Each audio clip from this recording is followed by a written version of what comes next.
Now, if you didn't know, the Lakers lost in 5. But hey, they had Luka, they had LeBron, and you thought that, hey, they might can go to the championship this year. What happened? They got exposed. Ant-Man, Batman, Superman, Wolves in 5.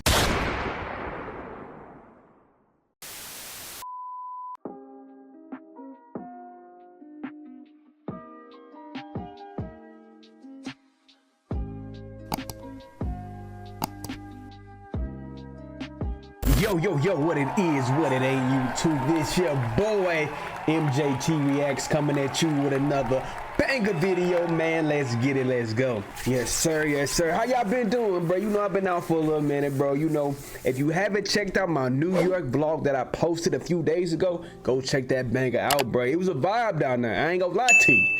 I took my lady down there for her birthday. We had a good time. It was expensive, but we had a good time though, man. Hey, I recommend going again. I ain't gonna fake it to you. But yes, sir, man, we finna react to Ant-Man, Batman, Superman, Wolves in 5. Now, if you didn't know, the Lakers lost in 5. But hey, they had Luka, they had LeBron, and you thought that, hey, they might can go to the championship this year. What happened? They got exposed. They have no big man, and then JJ Redick decide, we don't need no big man versus Rudy Gobert, Julius Randle, Jaden McDaniels, Anthony Edwards. We ain't need a big man versus them guys. We don't need him at all. We got LeBron. We got Luka. But hey, don't tell JJ Redick that, because you know, you can't tell him nothing. This man played LeBron and Luka for 24 straight minutes in the second half. And what was that, game 4? One of them games, I'm like, he thought this some 2K stuff. You don't need no energy, like everything's still on 100 throughout the whole game. I'm gonna play my starters 24 straight minutes. But we ain't gonna talk about it. But we finna react to Anthony Edwards video, man. Hope you like, comment, and subscribe, and let's get into the video.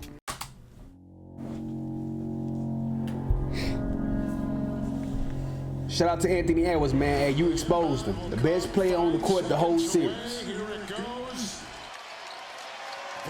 Hey, he definitely got his league back, because last year, they got exposed. Luka was torching Rudy Gobert.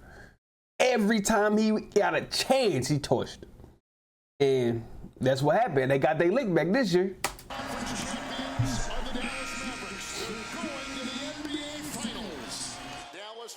He didn't like that shit, boy. This series 4 games to 1. Class act here by the fans here, supporting this very young Minnesota Timberwolves team with a nice champ. Oh yeah, that's when he called out Kyrie Irving and he got exposed. Anthony Edwards, don't do that again now. You can talk stuff to LeBron and Luka. You see what you did to Kyrie? Different animal, evidently. Don't talk to Kyrie like that.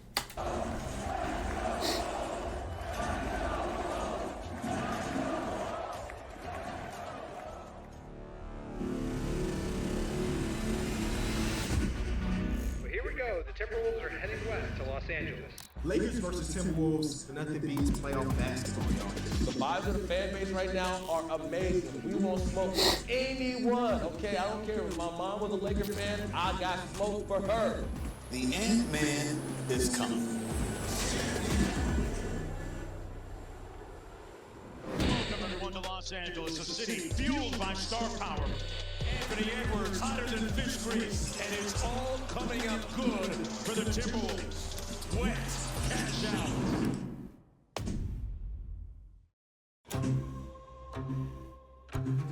If you're going to talk about heartbreak, you got to think about the history of Minnesota sports. Last year I got so frustrated with Minnesota sports. What do you mean last year? Oh my gosh.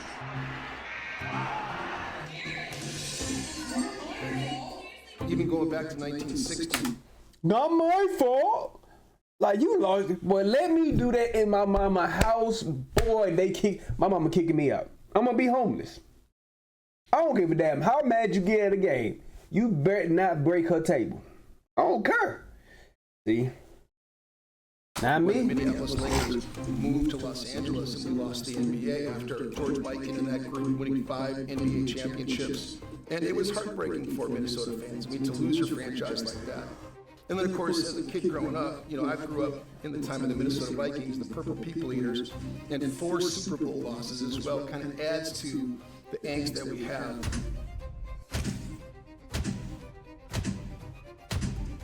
When I first started broadcasting and Kevin Garnett was here, Garnett beneath the foul line, the fadeaway with the hand in his face, and the end for the win. that 8-year run of making the playoffs every year was because Kevin Garnett was so great. He carried Minnesota into the playoffs. You go 16 years in the desert with no successful team. To be able to have a run like that last year reminded me of 2003, 2004. The way that the energy in the building again, and the way that Ant went at KD. You know, they got KD, but we got J.D. Daniels. Edwards. Anthony Edwards trying to make a name for himself in the postseason. Important game 2 with the favorite in this series trailing. They are geared up for tonight. LeBron James 3. Lakers are going to win it by 9. Welcome to Minneapolis. Playoff basketball returns to the Twin Cities. Target Center's packed. Layup banks it home. Against Finney Smith, step back, jump shot, got it! Anthony Edwards, another clutch shot. Largest lead of the game.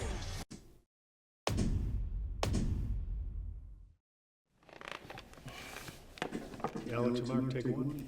Mark Laurie and Alex Rodriguez. Mark and A-Rod Will become new owners of the Minnesota Timberwolves. What do you remember about the first time you met Ant?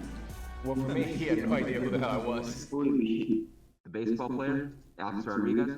Yeah, I don't know what it is. Everybody know who this stud warrior using dude is. Who played for the Yankees, who played for the Texas Rangers. I think, did he play for the Mariners too?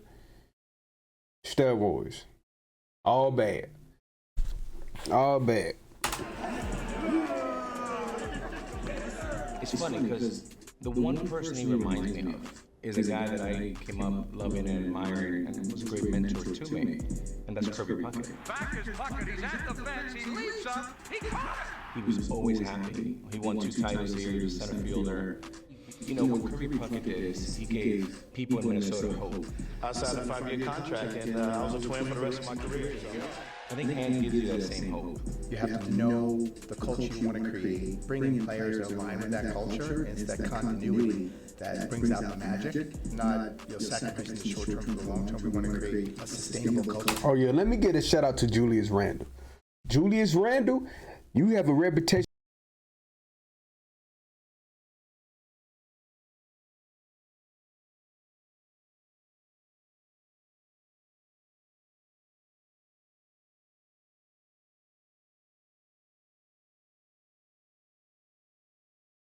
of winning. Playing for George Steinbrenner, what I learned is investing in the very best people, in the best culture, and making the players' experience one that makes them play at their highest level. But then there's elements that you see championship teams have year in and year out. Great teams never beat themselves, and great teams usually have great discipline. So if you always force the other team to have to beat you, and you have as much talent as them, then it's just math. There is a little bit of a culture shift when it comes to mentality, even from our fan base, because now, even though things are going well, they're like, okay, what's gonna happen? Yeah, when is the shoe gonna drop? Fans are great, especially around like crunch time, where it's like, we gotta win this game to get in the playoffs, or like it get heated, like the fans, they get better and better. So, I mean, I wanna get used to, like I said, changing the culture and going to the playoffs so the fans are always there.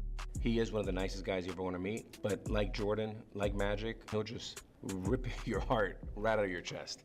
And he is a killer. This is what I was talking about the other day. We get a lead and get comfortable. Keep your foot on the gas. You look at it, I mean, the stats don't lie. Look at his three-point percentage, every year he's getting better. He's now on more than 10 attempts. He's over like with 39.5% from 3, right? His free throw percentage is getting better every year. The points every year. Of course, I used to be one-dimensional, just handle the ball all day, try to create shots for myself. But like I said, I've gotten better and better, being able to move without the ball, cut, screen for my teammates, and get other guys open. He's obsessed about improving, and he's putting the work in to support it and back it up. Back at it again here this afternoon. Lakers and Timberwolves game 4. Handle left open. This one back goes down. Edwards drives. Inside, McDaniels on the slam. Razzle-dazzle inside, layup, banks ahead. Nice read, three-pointer, puts it in. DiVincenzo inside, layup is good. My name is Jabbar Gillette. I am the Vice President of Sports Science and Performance for the Minnesota Timberwolves. My role is multifaceted.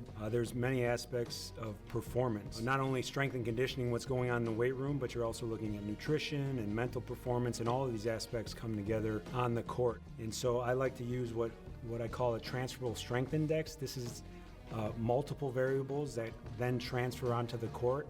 Anthony is above and beyond at the top. He jokes around that he could play football. That's what I'm trying to tell you. But I believe if he trained specifically for that sport, he could. Why? Because he has good hips. His step back, his ability to decelerate on a dime and create separation, that's a function of strength. The ability to do that without knee pain, that's the work in the weight room. You know, and then his explosiveness, right? Modifying things in season, all of a sudden now, you know, you're heading into the playoffs and you're maximizing your explosiveness. A lot of that is to the credit of the work in the weight room. My range should be crazy for next year. So what was the biggest thing you learned in the playoffs, Hank? In the playoffs? Yeah. You gotta be in shape, bro. It's not something you can train for until you go through it, though. Like, right. Yeah, you can't train for playing in June. Right. If you haven't, you know what I mean? You ain't never done it. Now you know how to train.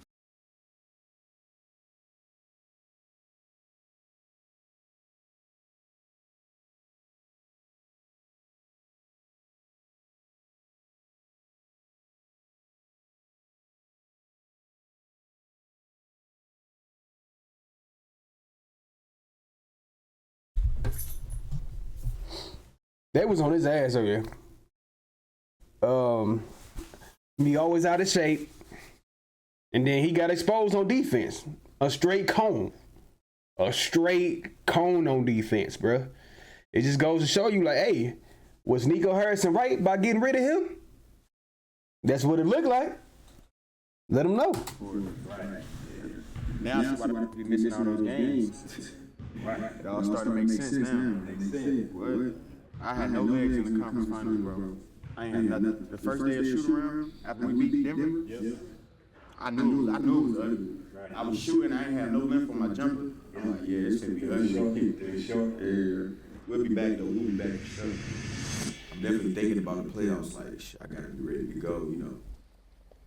I'm not a big film guy, that's the thing, like, and my coaches be get mad at me because, like, I'm not a big film guy, but I don't really give a f. I'm not gonna lie, I be watching a lot of Luka tape. Like, he ISOs a lot, but he runs pick and roll a lot, and, like, he manipulated to where he can get his shot a whole bunch of times. And I'm like, bro, how he do that? So, like, just learning, like, the reads that he made from reading the flow man to being able to throw the pass to Big Rude or hitting the corner to Mike or Jade. Like, so I definitely watch a lot of Luka because he makes, like, the defense do what he wanted to do. Like, I gotta learn that a little more. When you walk into the gym with your crew and you go, we got a chance to win every single night. That's how I feel every time when I walk into the gym with Ant. You know, we all walk in a little bit. Shout out to Jaden McDaniels. That man showed his ass against Luka. Pause. I don't know why I keep saying stuff like that. That man, I didn't say he locked him down, but he gave Luka some problems, and he showed up on offense. Hey, he deserved to get paid. That boy did his job. He got exposed last year by Luka. This year, he made sure that, hey, I'm on your ass. Period. Taller, a little bit stronger, a little more confident, because we always know we got that home run hitter on our side.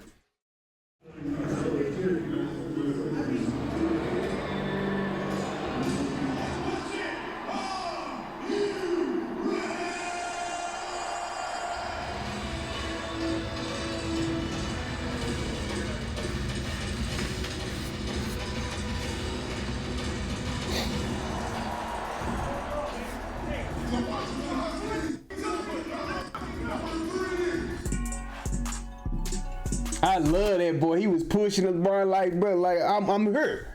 I'm here. Ain't nobody scared of y'all. And he was trying to get on his skin. I love people like that's Kobe mentality. That's Michael Jordan mentality. That's a mentality. Come on, dog. He gonna be my second favorite player to watch. I ain't gonna lie. Behind Paul George, he might be my second.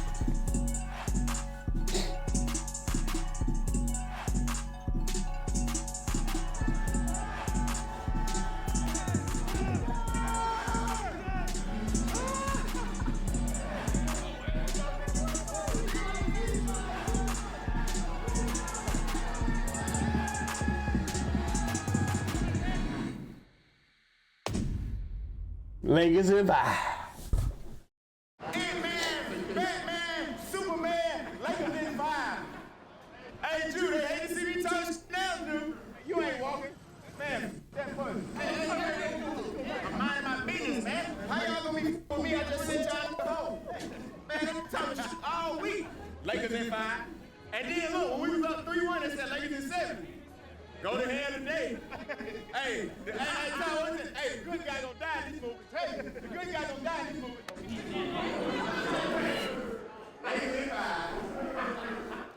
Bro, we shot 7 for 47 from 3, and we beat Luka and LeBron. I think they the best closers in the game. So who the f worried about? Stephen A. he had all the writers like that get a vote on ESPN. It was 7. They had Lakers in 6, Lakers in 7, Lakers in 5, Lakers in 4. Lakers in 5, Lakers in 6, Lakers in 5. None of this, nobody had. Nobody, not one person. You know what really turned me up there on TV? You know what really turned me up? Paul Pierce. When Luka hit that 3 to tie the game up, I couldn't even feel my body. That was shaking, brother. That was shaking so crazy. But it was like 2K. I swear to God, bro. Yes, bro. That's shaking, bro. I swear to God, I was like, bro, what the f? I think on the front row, he was like, you're 0 for 11. I said, and y'all finna lose. He said, you're 0 for 11 from 3, stop shooting. I said, y'all finna lose, go home, beat the traffic.